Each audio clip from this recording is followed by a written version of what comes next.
બોટાદ પાળિયાદમાં તંત્રની મોટી કાર્યવાહી રૂ 16,28,772ની કિંમતના વિદેશી દારૂના જથ્થા પર રોલર ફેરવાયું બોટાદ ગુજરાતમાં દારૂબંધીના કડક અમલ વચ્ચે બોટાદ જિલ્લામાંથી એક મોટા સમાચાર સામે આવી રહ્યા છે।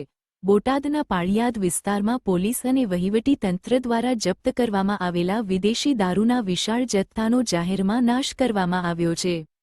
અંદાજે 16,28,772 રૂપિયાની કિંમતના આ ગેરકાયદેસર દારૂ પર પ્રશાસન દ્વારા રોલર ફેરવી દેવામાં આવ્યું હતું। જોગી ડુંગરે વિસ્તારમાં થઈ કાર્યવાહી પ્રાપ્ત માહિતી અનુસાર આ કામગીરી પાળિયાદથી ગડડિયા જવાના રસ્તે આવેલા જોગી ડુંગરે વિસ્તારમાં ખુલ્લા મેદાનમાં રાખવામાં આવી હતી। તંત્ર દ્વારા જપ્ત કરાયેલી કુલ 7,521 બોટલ વિદેશી દારૂને એકસાથે ગોઠવીને તેના પર બુલડોઝર અને રોલર ફેરવી દઈને તેનો સંપૂર્ણ નાશ કરવામાં આવ્યો હતો। ઉચ્ચ અધિકારીઓની હાજરીમાં પ્રક્રિયા પૂર્ણ થઈ આ સમગ્ર કામગીરી કાયદાકીય જોગવાઈઓ હેઠળ અને ચુસ્ત બંદોબસ્ત વચ્ચે કરવામાં આવી હતી। દારૂના નાશ ગણતરીની પ્રક્રિયા દરમિયાન વહીવટીતંત્રના ઉચ્ચ અધિકારીઓ સ્થળ પર હાજર રહ્યા હતા, જેમાં બોટાદ ગ્રામ્યના મામલતદાર, સર્કલ ઓફિસર, નાયબ મામલતદાર, સ્થાનિક તલાટીઓ આ તમામ અધિકારીઓની પ્રત્યક્ષ હાજરીમાં જ પારદર્શક રીતે આ લાખો રૂપિયાના દારૂના જથ્થાનો નિકાલ કરવામાં આવ્યો હતો।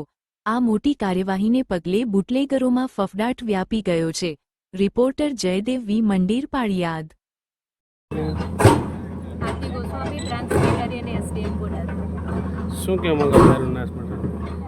બોટાદ જિલ્લાના પાળિયાદ સ્ટેશન હદ વિસ્તારમાં વિદેશી બનાવટના પરપ્રાંતીય દારૂના પ્રોહિબિશનના 6 ગુનામાં વર્ષ 2026 અને મહિના એપ્રિલ અને મેમાં પકડાયેલા વિદેશી દારૂ જથ્થાના નાશ માટે નામદાર જીએમએફસી કોર્ટના હુકમની મંજૂરી અન્વયે આજરોજ પોલીસ અને વહીવટીતંત્રની મદદથી દારૂનો નાશ કરવામાં આવી રહ્યો છે, જેમાં કુલ આપણે 7521 બોટલ છે અને ₹16,28,772ની કિંમતનો મુદ્દામાલનો અત્યારે નાશ થયો છે।